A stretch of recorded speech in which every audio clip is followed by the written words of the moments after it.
And now we move on to the next of Sinnoh's Lake Guardian Pixies, asking the questions which one is it, and where are our minds? The answer to at least one of those questions is Azelf. As the being of willpower, it is theoretically the perfect Pokemon to think of the next time you need to force yourself to stop procrastinating. In addition to Azelf's iconic status as a member of the most well-loved trios in Pokemon, perhaps one of the more appreciated members of the trio, seeing as you didn't have to chase it throughout a region to try and catch it. It is also unique in that it can have its spirit leave its body on command. Who knew this azure representation of self had such a spooky spectral side? Today we'll be examining how Azelf performed in the competitive scene. And so, we ask, how good was Azelf actually? And in this video we'll be going over these competitive formats.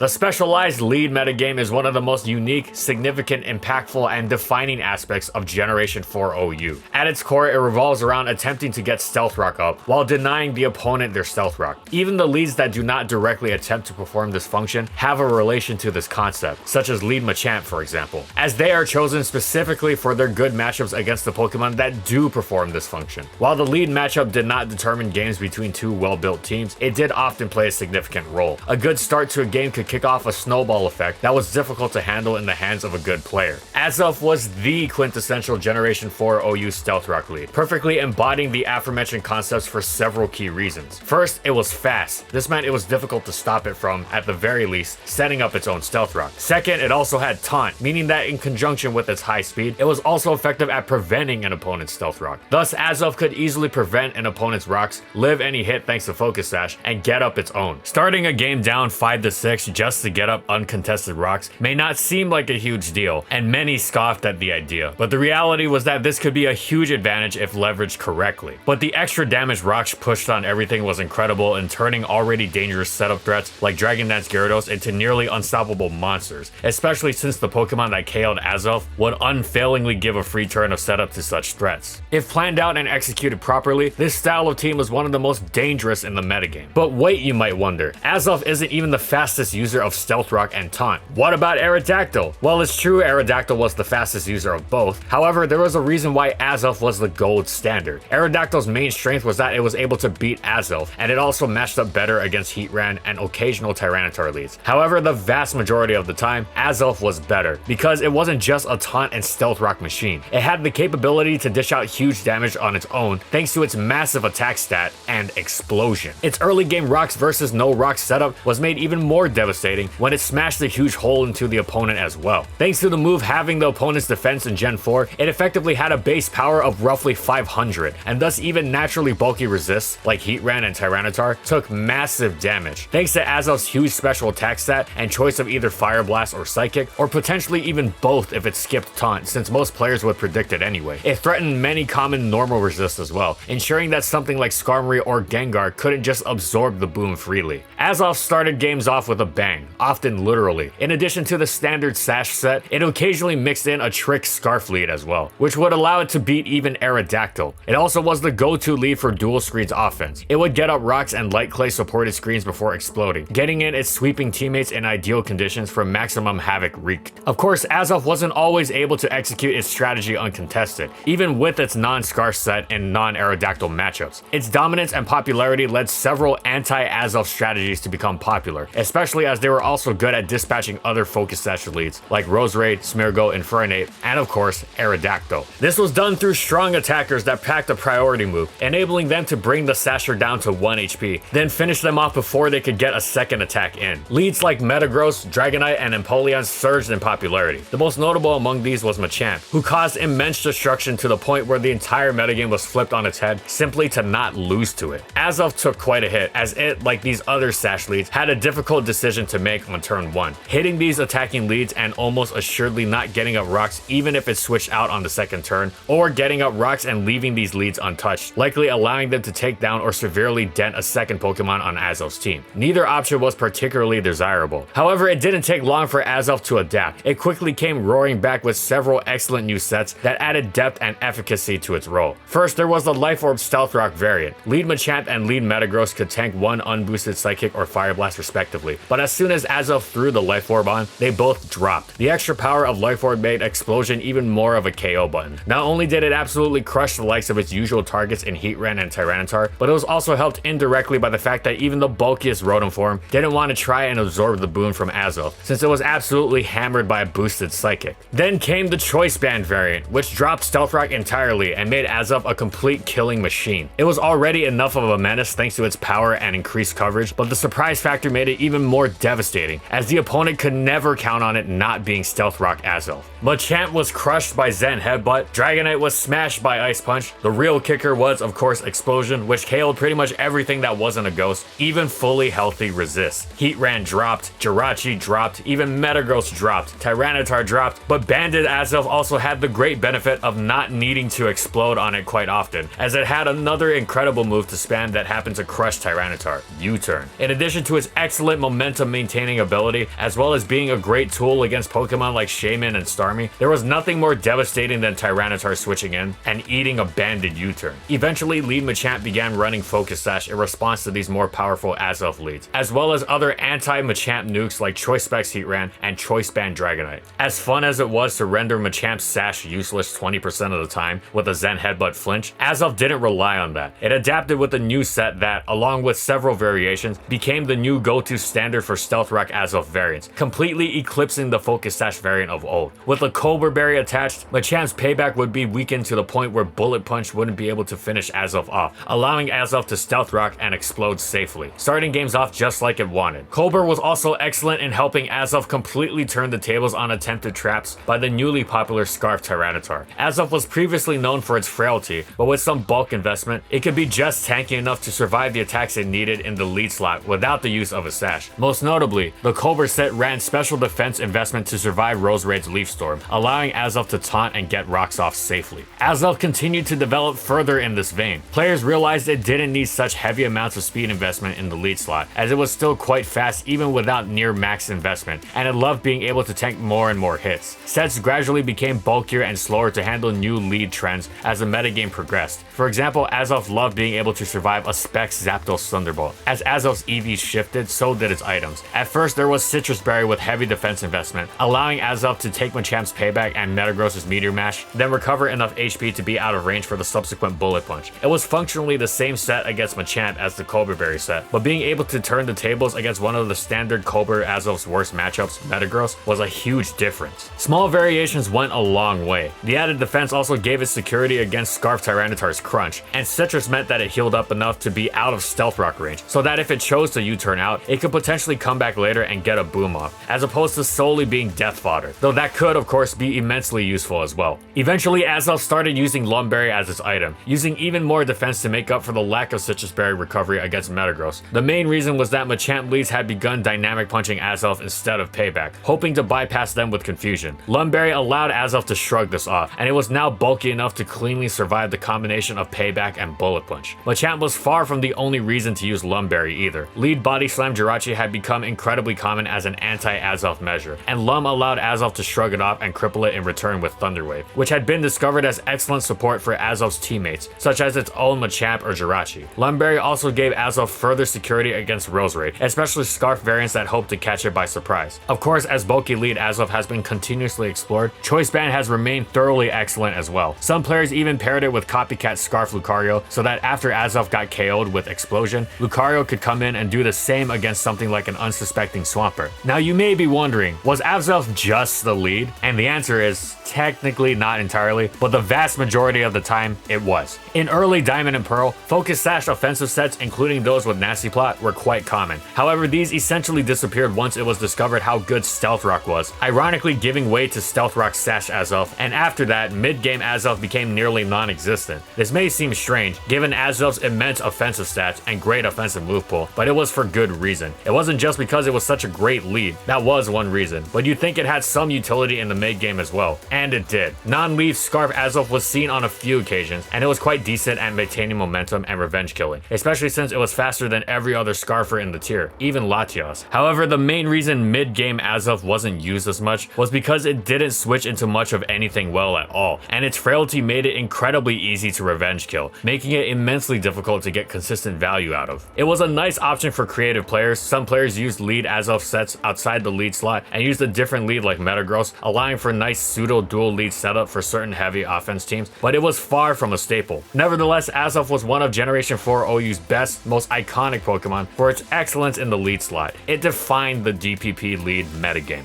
The 5th generation was absolutely brutal to Azelf, as Team Preview completely reshaped how teams were built. Essentially, dedicated leads were no longer the essential part of the metagame they were before. Furthermore, Explosion had lost its defense having effect, and while 250 base power was still strong, it wasn't the automatic KO it had been before, and it bounced off Tyranitar. Plus, the weather teams that dominated the metagame didn't have much use for a dedicated Stealth Rock lead. As such, Azelf was not seen in Gen 5 OU, at least at first. Another problem for it was that it was completely and utterly outclassed by Deoxys Speed, which remained in the tier for quite some time. However, once Deoxys S left, Azelf began seeing some usage as the new lead for the weatherless hyper offense teams that had become popular in the wake of Excadrill's ban. As it turned out, dedicated leads and hyper offense were still good without the mole around. In the early days of the tier where Prankster Whimsicott and Magic Bounce Espeon ran rampant, some players thought dedicated Stealth Rock leads were absolutely not worth it at all. But now that the metagame had stabilized, Azelf settled in nicely. Weatherless hyper offense fueled by monsters like Scarf Moxie Salamence became one of the most successful team styles in the weather-fueled metagame, and this was largely fueled by the solid start Azelf would reliably provide its team with. Now sure, it sometimes competed with Deoxys Defense, who packed spikes as well, but Azelf's faster taunt as well as tempo setting Explosion were highly valuable tools that kept its usage high. Even a weakened Boomed was still valuable, since it ensured a safe switch for one of Azelf's teammates, a key trait for hyper offense which needed to generate as many turns for setup as possible. Azelf got even better in Black and White too. It loved gaining the early advantage over the newly popular Stealth Rock taunt Terrakion lead. There were several dangerous new threats for hyper offense to abuse, like Technician Breloom and a reintroduced Garchomp, and eventually Deoxys Defense was banned. Though Azelf's usage fluctuated over time, some hyper offense teams preferred Stealth Rock Garchomp, others Custat Berry Skarmory, but Azelf was still a crucial part of several popular successful hyper offense teams in Gen 5 OU. Of course, Azelf's lack of consistent usage in the tier meant it dropped down to UU. There, it was quite effective. As always, its Stealth Rock set was great for hyper offense teams, but Gen 5 UU was nice for Azelf in that it finally got to really consistently show off its offensive, non-Stealth Rock capabilities, even though it couldn't really make use of Explosion anymore. It loved having the room to be a threat without Tyranitar and Heatran roaming around. The Choice Scarf variant was terrific. It kept momentum with U-turn and was a tremendous late game cleaner, as it easily outran the tier's other popular Scarfers in Mienshao, Darmanitan, and Heracross. It was also fast enough to outrun swift swimmers under rain, even Kingdra, making it effective at foiling the rain teams that were otherwise dangerous against the offensive squads Azelf fit on. Speaking of rain, Azelf also fit on such teams as an excellent leadoff Pokemon that got up both rocks and rain easily. Alternatively, Azelf could run an effective Nasty Plot set that lured in and destroyed the tier's most common special tank, Snorlax, with a powerful boosted Psyshock. Its special attacking efforts were easily foiled by Umbreon, but Umbreon was ruined by the Choice Scarf variant, unleashing a trick, and Umbreon generally fit on slow stall teams that Azelf didn't need a Scarf to run circles around, so it was more or less riskless. No matter the set, Azelf was a great tool offensively, since it threatened the tier's plethora of fighting types and the Needle Queen that was popular to check them, and special sets coverage allowed it to threaten an even wider variety of Pokemon right off the bat. For example, Swampert and Rhyperior had to run in terror lest they trip over Azelf's Grass Knot. Choice Band sets were also quite decent, turning the tables on Umbreon and Sableye without needing to trick thanks to the powerful U-turn, which also smacked Mew and Shaman while maintaining momentum. Banned Azelf packed quite a punch against much of the metagame. For example, it was the strongest Azelf variant against Zapdos thanks to its boosted Ice Punch. Of course, these options were just those Azelf used as an offensive threat. Thanks to its Stealth Rock set, it was just a solid Pokemon, period. That being said though, Azelf was capable of posing quite a threat in the right circumstances. It did struggle with consistency, both in terms of having significant power or coverage issues, no matter what set it chose, and in terms of struggling to switch in. The influx of Volt Switch forming Volt Turn cores alongside other popular U-turners was certainly helpful, but Azelf was not for every team. However, despite its flaws, it was still a useful, worthwhile Pokemon. Overall, the 5th generation was another successful one for Azelf. Nobody was thinking about Azelf in early Generation 6 OU. Even after Deoxys speed and defense were banned, dedicated stealth rock leads had never been valued less, thanks to the prominence of the newly buffed Defog. In X and Y and ORAS UU, however, Azelf was a force. It wasn't too impressive at first, and it initially even dropped to RU. But there, however, it was absurdly broken, outspeeding and crushing nearly the entire tier, with even its few would-be checks like Delphox and Drapion easily overwhelmed by the likes of a buffed knockoff and Nasty Plot Fire Blast, respectively. As such, it got quick banned. Funnily enough, around the same time, Azelf established itself as UU proper. Its traditional lead set was as solid as ever. Turns out Defog wasn't much of a concern when Azelf packed Taunt and could give way to a cascade of sweepers that would either place too much pressure on the opponent to get the Defog off, or would punish them for doing so. The only faster Defogger was Crobat, who was of course fearful of Azelf's Psychic Stab, and buffed Mental Herb meant Azelf could potentially get up rocks even if it met with the rare faster Taunt, such as that from Prankster Sableye, the occasional Taunt Mega Aerodactyl, or a Crobat that felt like risking itself early game. Explosion was as effective a pivotal tool as ever,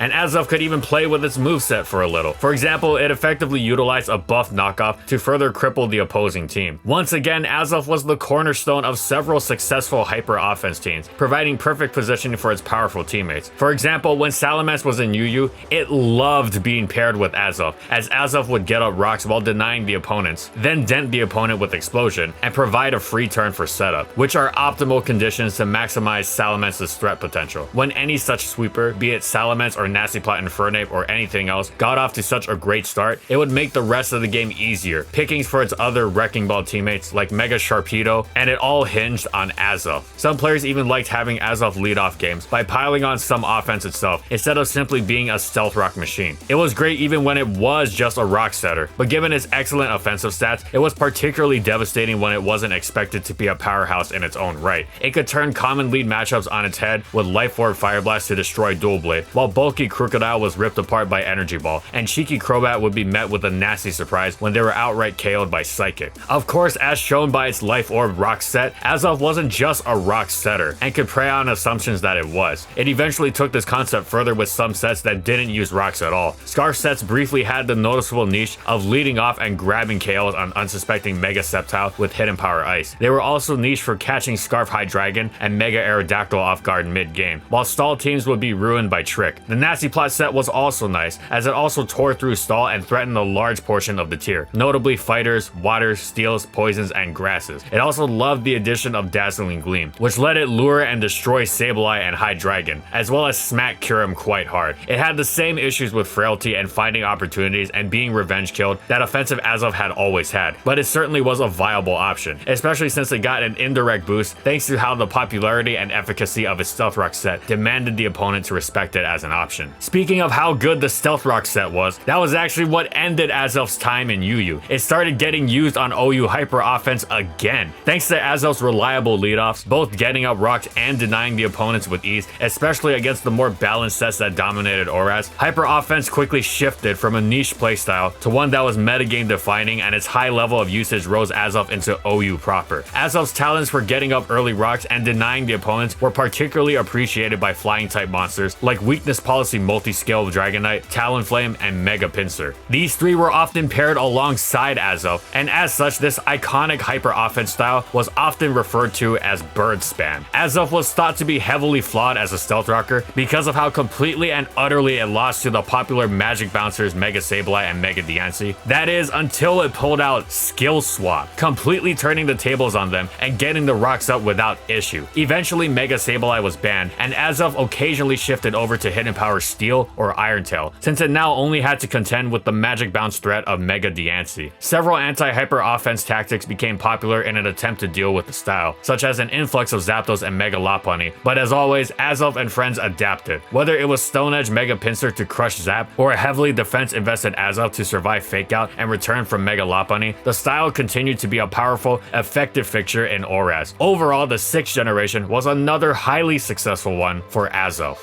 Whenever Hyper Offense was used in the 7th generation, the dedicated Stealth Rock lead was a matter of Extra Joe versus Landorus T. Their ability to use Rock Tomb to slow down the incredibly popular Defog Tornadus Therian was imperative to ensure their leadoff efforts did not go to waste. Azelf was completely helpless against Tornadus, and thus lost any semblance of a niche in OU. And sadly, it wasn't too great in an immensely power-crept UU either. Some players enjoyed a nasty plot variant equipped with an Adrenaline Orb to turn the tables on the ever-present Scarf Crocodile, but the set didn't gain much traction, as Latias could pull the roll off as well, while being a much better Pokemon overall. Azelf's primary niche was as a screen setter on Hyper Offense teams, making sweepers like Scizor and Terrakion even more terrifying. The playstyle had a brief spell in the limelight, but it didn't last. First of all, Hyper Offense shifted more in the direction of Frostlass and its spikes. Second of all, Stall established itself as an absurdly dominant playstyle, and as Screen's primary purpose was to thwart counterattacks, usually faster ones, they weren't of much use against slow, bulky walls. Azelf itself even took a hit, as it wasn't even the uncontested best screen setter, as many players preferred Zatu. Azelf wasn't completely unviable or anything, but it didn't do anything spectacular in the context of the metagame, and was thus rarely seen. Overall, Azelf had quite a quiet Generation 7.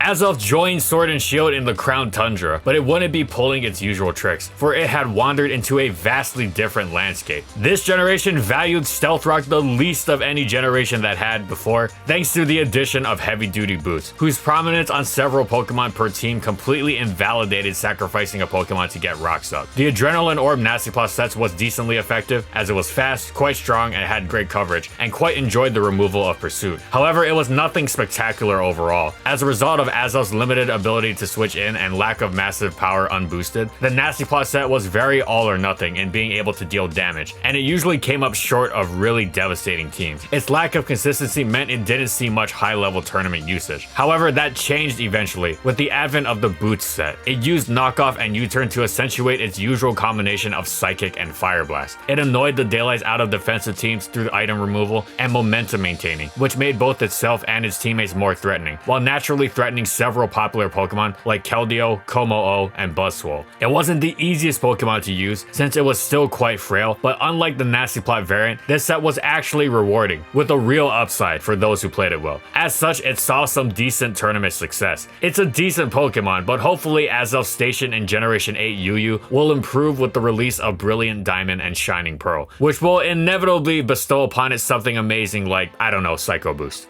And that's it. So how good was Azelf actually? Well, ever since its inception, it has embodied the ideal of not just Stealth Rock, but the fast Stealth Rock lead, using tools such as Taunt and Explosion to start its fast-paced team off on the right foot, allowing them to bowl over opponents. It's got a great offensive move pool in its own right, but half the reason its occasional non-Stealth Rock sets are so dangerous is because of the prominent dominance of its Rock sets. It was an iconic piece of Gen 4 OU, and had a significant effect on the later stages of Gen 6 OU. Its foray into the lower tiers have been mostly successful as well, despite more recent struggles with power creep. Hopefully, when Brilliant Diamond and Shining Pearl are released, Azelf will be rejuvenated a little. However, all in all, it's had quite the competitive career. Thanks for watching, everyone, and as always, if you liked the video and you want to see more, be sure to subscribe to False Swipe Gaming for more weekly Pokemon content. And in the comments, I want to know, what do you think about competitive Azelf? How would you buff it? Whatever it is, let me know in the comments. Also, thank you so much to our patrons for continued support of our videos, and thank you to everyone else watching as well.